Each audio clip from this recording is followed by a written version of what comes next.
1948ஆம் ஆண்டு டிசம்பர் மாதம் 20ஆம் தேதி புளியங்குளம் என்கின்ற இடத்திலே இவர் கைது செய்யப்பட்டார். இவர் கைது செய்யப்பட்ட போது நீங்க எல்லாம் சொன்ன ஆச்சரியப்படுவீங்க, அவருடைய கையில 2 வெடிகுண்டு இருந்தது.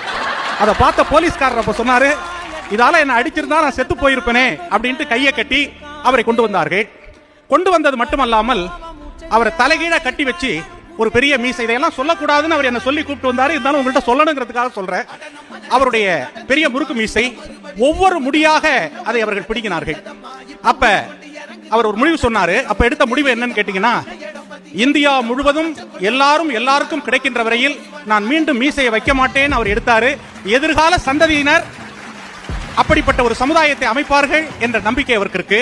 எவன் ஒருவன் ஒடுக்கப்பட்டவனாக இருக்கிறானோ அவனுடைய குரணாக வாழ்நாள் முழுவதும் வாழ வேண்டும் என்பதற்கு இன்றைய காலத்தில் ஒரு முன்னுதாரணம் உண்டு என்று சொன்னால் நம்முடைய தலைவர் தான். 1948ஆம் ஆண்டு டிசம்பர் மாதம் 20ஆம் தேதி புளியங்குளம் என்கின்ற இடத்திலே இவர் கைது செய்யப்பட்டார். இவர் கைது செய்யப்பட்ட போது நீங்க எல்லாம் சொன்ன ஆச்சரியப்படுவீங்க, அவருடைய கையில 2 வெடிகுண்டு இருந்தது. அதை பார்த்த போலீஸ்காரர் அப்ப சொன்னாரு,